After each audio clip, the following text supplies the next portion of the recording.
കടത്തിയ സംഭവത്തിൽ 4 അധ്യാപകർക്ക് സസ്പെൻഷൻ. പ്രഥമാധ്യാപകൻ ഡി ശ്രീകാന്ത്, കായികാധ്യാപകൻ രവീന്ദ്രൻ, ഉച്ചഭക്ഷണ ചുമതലയുള്ള ഭവനീഷ്, ഇർഷാദ് അലി എന്നിവരെയാണ് സസ്പെൻഡ് ചെയ്തത്. മലപ്പുറം വിദ്യാഭ്യാസ ഡെപ്യൂട്ടി ഡയറക്ടറുടേതാണ് നടപടി. അരീക്കോട് പെരുമ്പറമ്പിൽ ബൈക്ക് അപകടം, വിദ്യാർത്ഥി മരിച്ചു. കീഴുപറമ്പ് അമ്പലത്തുംപടി അബ്ബാസിന്റെ മകൻ ഋഷിബിനാണ് മരിച്ചത്. കുന്നുംപുറം കൊണ്ടോട്ടി റൂട്ടിൽ പുളിയമ്പറമ്പിൽ ബൈക്ക് അപകടം, വാഴക്കാട് സ്വദേശികളായ ബൈക്ക് യാത്രക്കാരന് ഗുരുതര പരിക്ക്. കൊണ്ടോട്ടി ഭാഗത്തു നിന്നും കുന്നുംപുറം ഭാഗത്തേക്ക് പോകുകയായിരുന്ന ബൈക്ക് തൊട്ടടുത്ത കടയിലേക്ക് തിരിക്കുകയും ഗുഡ്സ് വാഹനത്തിന്റെ പിറകിൽ ഇടിക്കുകയുമായിരുന്നു. ഫിറ്റ്നസ് ഇല്ലാതെ കുട്ടികളുമായി സർവീസ് നടത്തിയ സ്കൂൾ ബസ്സുകൾക്കെതിരെ നടപടി. മോട്ടോർ വാഹന വകുപ്പ് ജില്ലാ എൻഫോഴ്സ്മെന്റ് വിഭാഗത്തിന്റെ നേതൃത്വത്തിൽ 40 സ്കൂളുകൾ കേന്ദ്രീകരിച്ച് നടത്തിയ പരിശോധനയിൽ 33 സ്കൂൾ ബസ്സുകൾക്കെതിരെയാണ് നടപടിയെടുത്തത്. 58,000 രൂപ സ്കൂളുകൾക്ക് പിഴയിട്ടു. വള്ളിക്കുന്ന് റെയിൽവേ സ്റ്റേഷൻ റോഡിൽ ബസ്സുകൾ കൂട്ടിയിടിച്ച് 20 പേർക്ക് പരിക്ക്.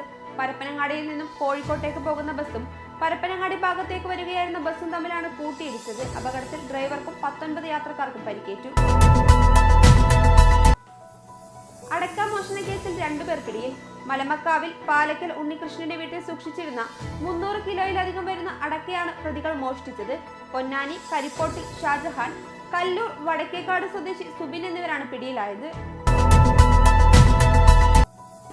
ടൗൺ ബസ് സ്റ്റാൻഡ് നവീകരണമടക്കമുള്ള കുറ്റിപ്പുറം നഗരവികസന പദ്ധതിയുടെ എസ്റ്റിമേറ്റ് നടപടികൾ ഉടൻ ആരംഭിക്കും. പദ്ധതിയുടെ പുതുക്കിയ DPR ഊരാളുങ്കൽ സൊസൈറ്റി അടുത്തയാഴ്ച പഞ്ചായത്തിന് സമർപ്പിക്കും. ഇതിനുശേഷം എസ്റ്റിമേറ്റിലെ നടപടികളിലേക്ക് നീങ്ങും. കുറ്റിക്കാട് ശ്മശാന നവീകരണത്തിന്റെ ഭാഗമായി ചുറ്റുമതിൽ പൊളിച്ചതിൽ പ്രതിഷേധം.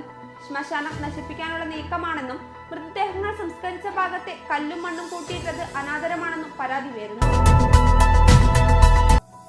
താനൂർ വെള്ളിയാപുരം ഭഗവതി ക്ഷേത്രത്തിലെ ഭണ്ഡാരം കുത്തി തുറന്ന് പണം കവർന്ന മോഷ്ടാവ് മണിക്കൂറുകൾക്കുള്ളിൽ പിടിയിൽ.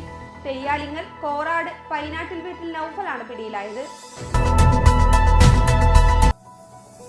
ഇതോടെ ടുഡേ മലപ്പുറം സമാപിക്കുന്നു. പുതിയ വാർത്തകളുമായി അടുത്ത ദിവസം കാണാം. നന്ദി.